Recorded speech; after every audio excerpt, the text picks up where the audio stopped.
Hey, Professor Project, Brent Fikowski here. We are debriefing, chatting about the Open. So it's called the 2020 Open, but really it was 2019.2 Open.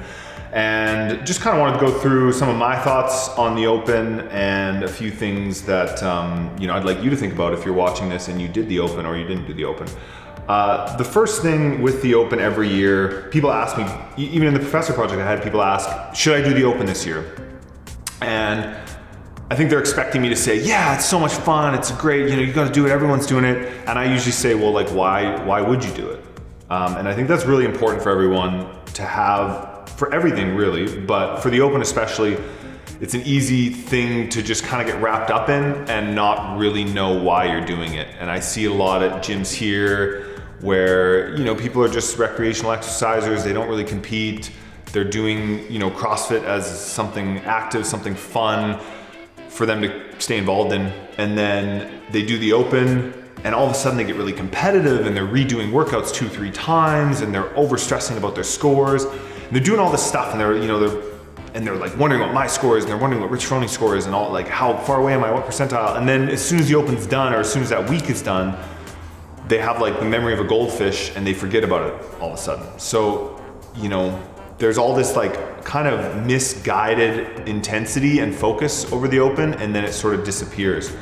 And I'll see people doing that, and it kind of just bothers me because they're expending all this energy, and it's kind of cool to see that sort of fire, but then at the same time, it seems really misguided because if you had that same kind of passion focused throughout the whole year, you'd achieve so much more in, let's say it's CrossFit or anything else. But it's a lot of passion, and I feel like a lot of times it can be a little misguided. You might have, I can think of, a female, for example, that I know around here, and all year she doesn't really do ring muscle ups. She doesn't work on the drills, but she can do them, right? She can do one or two or a few. And then every time the Open comes around, she doesn't worry about them, then they get announced. And then for 4 days, it's muscle ups. It's, am I gonna get my muscle up again? Can I do it? Should I work on it? And then she's in the gym every single day for 4 days, making sure she can do the muscle ups for the workout. And then as soon as the workout's done, she just throws it to the side and she doesn't think about muscle ups again, which to me just seems very, very strange. If it means that much to her, she should just be chipping away at them all year, or at least in the month or two leading up to the Open. Hey, I know muscle ups are coming. Let's work on these so when the workout comes, I know where my skill set's at. I know that I can bust out a few. It doesn't have to be an all-year thing, but there has to be a little bit of foresight there. So you should always know why you do the Open. And for me, I do the Open because I compete in this sport. It gives me my ranking when I do make the games, and I could possibly make the games through the Open. That's not the plan. I really believe in myself in sanctioned competitions, sanctioned events, and so I'm going to Dubai here really soon, and then I'm going to go to the West Coast Classic in California, and then I might do some other events after that, and I'm very confident I can get my game seat from those events. But I was really happy that by the end of the Open, I am super, super close to qualifying through the Open. I finished like 33rd or 34th, everything's still shuffling. But that's really cool, and so I'm happy and proud of that I improved on my last 2 years, where in 2018, 2019, I finished in about 185th in the world. So I bumped myself up to 35th. So 150 dudes I jumped, which is pretty exciting. So going back to the Open, make sure you know what you want out of it. It's the same as any competition you do, but know what you want out of it and know that your score doesn't define who you are. And thinking about what you want out of the Open, not from a leaderboard perspective. I'm reading this here, that there's something I wrote down, but from like a feeling, or I want to feel that each week I had a strategy and I held to my strategy and I learned something. Or each week I gave it my best. Or through these 5 weeks, I'm going to focus on my nutrition just a little bit more. So by the end, I'm not sick and I'm not worn down and I'm feeling fit, and I can attack the 5th workout aggressively, because every year by the time the 5th workout rolls around, I'm super exhausted. Or this year, I'm only going to do every workout once. I'm going to do it on Friday. I'm going to hit it hard. I'm going to have a way better strategy than I usually do. Find some goal and something that you can attain if you put in the work and you put in the reps and you dedicate yourself to that. I don't love goals for most people. Like, I want to finish, 300th in my state. You can have that as kind of a bit of a goal, but that shouldn't be I guess that can be a goal, but you want to define success as something else, right? So for me, a goal would be, I want to finish on the top page of the leaderboard this year, which is top 50. But success is defined as me not being sick in week 5, because historically I end up getting sick by the 5th week, just run down. So that was success to me, I did so much with my sleep and my nutrition to make sure I didn't get sick.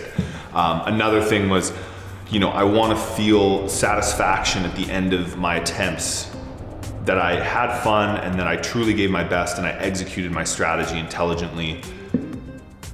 That was success. And so those things you can control, whereas the goals are nice, but I can't control really if I come 50th.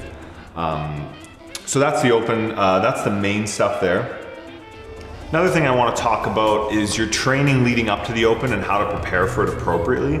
So the open workouts this year, I would say, weren't as grueling. They were definitely still grueling. I'm not going to say they weren't. But in years past, and this year as well, usually a lot of these workouts have just a lot of reps. So, the first workout you did maybe, I think it was 100 burpees at intensity and 80 snatches. And then sometimes you're doing upwards of 100 to 200 toes to bar, 150 chest to bar, or 800 double unders. So there's all these really, really high rep movements. You might have done 90 box jumps. And so are you ready to do that? And your training leading up to the open should be indicative of that. So pick some movements make you sore or you're not really comfortable with, but come up in big chunks, and make sure you're practicing that. And so I think something else to consider is, if you're not doing a lot of high volume work, and you don't have to be, but if you're not doing that, then you probably should not do redos, right? So if you're only training 5 times a week for an hour, hitting the group class, and it's just whatever the group class is, which is fine, all of a sudden you do a workout that has 150 burpees and 150 chest bars on Friday, then you try to redo that Sunday, it's just probably not intelligent. That's how you're gonna get a shoulder injury. If it's a workout with a bunch of deadlifts, it's probably how you're gonna get a back injury. If you're not used to putting in that repetitive, high intensity, high volume, multiple repetition workouts, repeating them, then you probably should just try to hit the open workout hard on the first one, be happy with your attempt, and move on. And I say this all the time in the Facebook group. I usually type this, I usually don't say this, but it's something I really believe in. I'm if it really means that much to you to get a better score, do it a couple weeks later, right? So do each open workout once, and then pick 3 of them that you thought, I could have done better on those 3 open workouts. Write down what you would have done better, what you'd like to be better at, work on those skills, work on that pacing for a couple weeks, and then by December, if it still means that much to you, redo those 3 open workouts. Most people don't do that because by December, they don't really care. But all of a sudden in November and October, it means a lot to them. But by the time December rolls around, they're yeah, you know what, I don't really want to do that. And it's well, yeah, that's because, it doesn't mean that much to you to really to see that end result, then just don't worry about it. Just do it once. So, and that brings me to my next point, which is, what do I do? What should you do when you finish a workout? And there's usually 2 ways you should analyze a workout from a strategic standpoint. So one, you're looking at it as, okay, what could I have done differently? And so one is, if I could just go back in time, an hour right before the workout started, and give myself a piece of advice from basically a pacing standpoint, what would that advice be? Would it be, hey, start slower, or, do all singles, or, put your equipment closer together, or have someone else there to hand you water when you're tired, or whatever that looks like, right? The little tiny tweaks, and that's, at best, those sorts of changes are maybe gonna change your score by 5%. Those really small, strategic workout kind of scenario things. And so that's one thing you can focus on, and that's usually in the open. Those are the things you're gonna change in your redo, right? Which are gonna give you these small tweaks, get you the couple more reps. The next thing, and I think the more important one, and this is kind of what I was just talking about, is if I had 3 months to train for this event and did it again in 3 months, what would I do in my training to get better at this? And I think that's the real question, that if you wanna truly get better and truly learn from this, and then use CrossFit as something that's gonna elevate the rest of your life, because of your dedication, your focus, and just your mentality, then that's the question I want you to answer about these open workouts. So it's hey, if I just had better shoulder flexibility, or if I practiced burpees more often, or if I had better ankle flexibility in the pistols, or if I increased my strength for those clean and jerks and those deadlifts, then I would get a much better score, and it'd be a lot more than 5% or a couple reps. It could be like drastic increases. So I want you to focus on those things most of the time. Instead of those quick fixes, those quick hacks, the little tips and tricks, it's like, no, focus on the big picture stuff. If I need to get stronger, I need to get fitter, I need to do more of this movement, less of that movement, stretch here. And those things are gonna really change you for the long term. And it's no different in life if you're dealing with a relationship and you say something just wrong to someone, and you have like maybe you break up with some girl, and it's like, oh, I shouldn't have said that one thing. And it's like, yeah, but that was the straw that broke the camel's back. There's probably a million other things that you did and things you could better yourself with that would, improve your life and improve your relationships with these people. And you're worrying about that one thing you said. And if you could go back in time, it's like, no, let's focus big picture stuff. Become better. CrossFit, Professor Project, become better, get better. This was a real rambly video, more so than most of mine, and a lot of mine are rambly, but I hope that you got a few little tidbits from this. So I usually don't end videos like this, but the sort of last thing, it's not the most punchy ending, but if you look in the open this year, there's sort of 3 movements that stuck out to me that were, I'd say, a little bit new.